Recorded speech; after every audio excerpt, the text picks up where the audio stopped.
Hi everyone, मेरे channel ignore learner में आप सभी का स्वागत है। दोस्तों, मैं फिर से आप सभी के सामने इस वीडियो के माध्यम से BHDC 134 का एक बहुत ही मोस्ट इम्पॉर्टेंट प्रश्न लेकर आया हूं आप सभी के सामने। और यह एक ऐसा प्रश्न है जो हर बार एग्ज़ाम में आता है और इस बार भी एग्ज़ाम में इस प्रश्न के आने की संभावनाएं काफ़ी ज़्यादा है। सो आप सभी से हम्बल रिक्वेस्ट है कि आप एग्ज़ाम में जाने से पहले एक दफ़ा इस प्रश्न का आंसर आप ज़रूर पढ़ के जाइए। ओके, सो स्टार्ट करते हैं। और स्टार्ट करने से पहले आप सभी से रिक्वेस्ट है कि अगर आपने मेरे चैनल को अब तक सब्सक्राइब नहीं किया है तो सबसे पहले आप इस चैनल से जुड़ जाइए, क्योंकि इस चैनल पे आपके सब्जेक्ट के इंपॉर्टेंट क्वेश्चंस के वीडियोस जो है सबसे पहले आपको प्रोवाइड की जाती है। तो बेहतर ये होगा कि आप इस चैनल से जुड़े, क्योंकि इन फ्यूचर जो है काफ़ी ज़्यादा हेल्प मिलने वाला है। तो प्रश्न की ओर बढ़ते हैं। प्रश्न एग्जाम में आता है कि जैनेंद्र कुमार के उपन्यास त्यागपत्र में मृणाल की चरित्र की विशेषताओं का विस्तृत वर्णन कीजिए। ओके, तो जैनेंद्र कुमार द्वारा रचित एक उपन्यास है जिसका नाम है त्यागपत्र, और इस उपन्यास में एक सबसे प्रमुख महिला पात्र है जिसका नाम है मृणाल। तो इनकी चरित्र विशेषताओं को एग्ज़ाम में हमेशा पूछता है और इस बार भी एग्ज़ाम में पूछेगा। तो सबसे पहले हमें आंसर के अंतर्गत लिखना है कि जैनेंद्र कुमार के उपन्यास त्यागपत्र में मृणाल की चरित्र की विशेषताओं को हम निम्नलिखित संदर्भ में व्याख्या कर सकते हैं, जो इस प्रकार है। ओके, सबसे पहला हेडिंग देंगे चंचल स्वभाव की नारी। इस हेडिंग के अंतर्गत लिखेंगे हम कि मृणाल की चरित्र की सबसे प्रमुख विशेषता यह है कि वह एक चंचल स्वभाव की नारी है। कौन? मृणाल। ओके, सबसे पहला लाइन तो आपको याद हो गया होगा। क्या लिखेंगे आप? मृणाल की चरित्र की सबसे प्रमुख विशेषता यह है कि वह एक चंचल स्वभाव की नारी है। वह बचपन से ही काफ़ी चंचल स्वभाव की रही है और चंचलता उसके स्वभाव में जो है पूरी कुट कुट कर भरी पड़ी हुई है। और इसका उदाहरण हम त्यागपत्र उपन्यास में देख सकते हैं जब हम इसको पढ़ेंगे। तो कहीं ना कहीं मृणाल के चारित्रिक स्वभाव में चंचलपन है। समझ गए? तो यह सबसे पहला विशेषता हुआ। हेडिंग जरूर याद रखिएगा, क्योंकि हेडिंग याद रहेगा तो आप एग्ज़ाम में लिख पाएंगे। अगला है स्वतंत्र मानसिकता वाली नारी। इस हेडिंग के अंतर्गत आपको लिखना है कि जहाँ एक तरफ मृणाल चंचल स्वभाव की नारी है, वहीं दूसरी तरफ वह एक स्वतंत्र मानसिकता रखने वाली नारी है। वह अपने संपूर्ण जीवन को स्वतंत्र रूप से बिताना चाहती है। वह नहीं चाहती है कि उसके जीवन में कोई बाधा डाले, बल्कि अपने जीवन को स्वतंत्र रूप से व्यतीत करना चाहती है। तो कहीं ना कहीं मृणाल में यह देखने को मिलता है उसके स्वभाव में कि वह एक स्वतंत्र मानसिकता वाली नारी है। उसका जो मानसिकता है स्वतंत्र है। वह नहीं चाहती है कि उसके जीवन में जो है कोई व्यक्ति जो है उसकी बाधा डाले। ओके, वह स्वतंत्र रूप से अपने जीवन का निर्वाह करना चाहती है, स्वतंत्र रूप से अपने जीवन को व्यतीत करना चाहती है। कौन? मृणाल। तो दूसरा विशेषता हो गया स्वतंत्र मानसिकता वाली नारी। अगला हेडिंग है नारी संबंधित मान्यताओं से परेशान।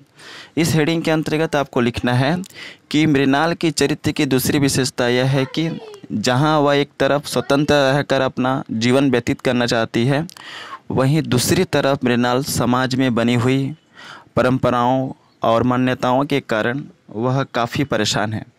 समाज में व्याप्त नारी संबंधित मान्यताएं उसको स्वतंत्र जीवन में बाधा उत्पन्न करती है। इसलिए समाज के इन मान्यताओं के प्रति उसके मन में काफ़ी आक्रोश है। तो क्या समझे कि नारी संबंधित मान्यताओं से परेशान है। कौन? मृणाल। और ऐसा इसलिए क्योंकि समाज में ऐसी कुछ परंपराएं हैं, कुछ मान्यताएं होती हैं जिन्हें समाज के सभी लोगों को क्या होता है, मानना पड़ता है। और नारी के लिए जो मान्यताएं और परंपराएं बनी हुई हैं वह मृणाल को शोभा नहीं देता है, इसलिए वह उसके जीवन में बाधा उत्पन्न करती है। कौन?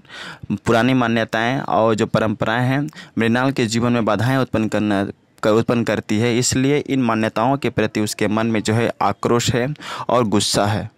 अगला हेडिंग है रूप सौंदर्य से युक्त नारी। इस हेडिंग के अंतर्गत आपको लिखना है कि मृणाल की चरित्र की दूसरी विशेषता यह है कि वह एक रूप सौंदर्य युक्त नारी है। अर्थात मृणाल का सौंदर्य अति सुंदर है। प्रमोद अपनी बुआ की सुंदरता का वर्णन करते हुए कहता है कि उसकी बुआ इतनी सुंदर है कि उसके सौंदर्य से कोई भी व्यक्ति प्रभावित हो सकता है। तो कहीं ना कहीं रूप सौंदर्य से युक्त नारी है। कौन? मृणाल। समझ गया? अगला हेडिंग है जीवन का संघर्ष से भरा होना। यानी मृणाल का जो जीवन है वह संघर्ष से भरा पड़ा है। तो इस हेडिंग के अंतर्गत आपको लिखना है कि त्यागपत्र उपन्यास को पढ़ने के बाद पता चलता है कि मृणाल का संपूर्ण जीवन संघर्षों से भरा पड़ा हुआ है, यानी कि उसकी होल लाइफ में जो है स्ट्रगल है और वह स्ट्रगल करते हुए जो अपना जीवन को व्यतीत करती है। तो क्या लिखेंगे आप? त्यागपत्र उपन्यास को पढ़ने के बाद पता चलता है कि मृणाल का संपूर्ण जीवन संघर्ष से भरा पड़ा है। बचपन में ही माँ बाप की मृत्यु के बाद मृणाल को जीवन में संघर्ष करना पड़ता है, यहाँ तक कि उसकी भाभी भी उसे काफ़ी दिक्कत देती है, तरह तरह की जो है बातें मृणाल को सुनाती है और उस पर ताना कसती है। तो इस तरह के जो है समस्याओं का सामना करना पड़ता है किसको? मृणाल को। तो हम कह सकते हैं कि मृणाल का जो जीवन है वह संघर्ष से भरा पड़ा हुआ है।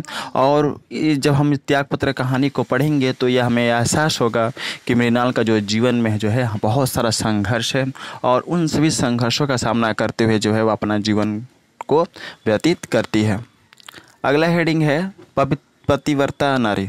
ओके, इस हेडिंग के अंतर्गत आपको लिखना है कि मृणाल की चरित्र की दूसरी विशेषता यह है कि वह एक पतिव्रता नारी है।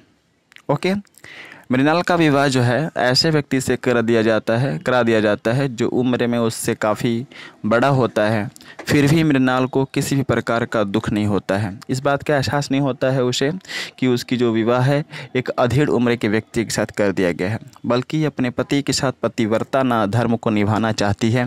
लेकिन उसका पति मृणाल को चरित्रहीन कहकर अपने जीवन से उसे त्याग देता है। कौन त्याग देता है? मृणाल का पति। और क्या कहकर त्याग देता है? चरित्रहीन कहकर। समझ गया? इसके बाद जो है बदनाम बस्ती में जाकर मृणाल जो है अपना जीवन व्यतीत करने के लिए वह विवश हो जाती है। तो कहीं ना कहीं हम देखते हैं कि एक पतिव्रता का जो गुण होता है एक स्त्री में, एक महिला में, वह गुण जो है मृणाल के अंदर पाई जाती है। और भले ही उसका विवाह जो है एक अधेड़ उम्र के व्यक्ति के साथ हो जाता है, फिर भी जो है वह पतिव्रता धर्म को निभाने में किसी भी तरह का चूक नहीं करती है। अगला हेडिंग है कर्मशील नारी। ओके, इस हेडिंग के अंतर्गत आपको लिखना है कि मृणाल की चरित्र की अन्य विशेषता है यह भी है कि वह एक कर्मशील नारी है। और इस बात का पता उस समय चलता है जब उसका पति उसे चरित्रहीन कहकर घर से निकाल देता है। ऐसी विषम परिस्थिति में मृणाल अपना जीवन यापन करने के लिए घर घर काम करती है, यहाँ तक कि वह किसी पर बोझ नहीं बनना चाहती है।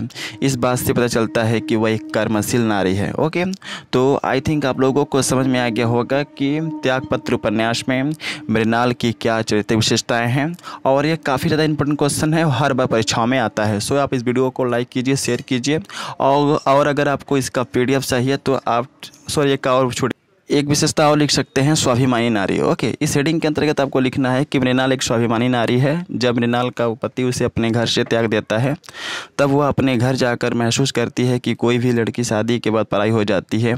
यही सोच करके वह एक बदनाम बस्ती में जाकर रहती है और दूसरों के घर में काम करती है। इस बात से पता चलता है कि वह एक स्वाभिमानी नारी है। वह अपने दम पर अपने जीवन को व्यतीत करना चाहती है, किसी के जीवन का बोझ नहीं बनना चाहती है। ओके,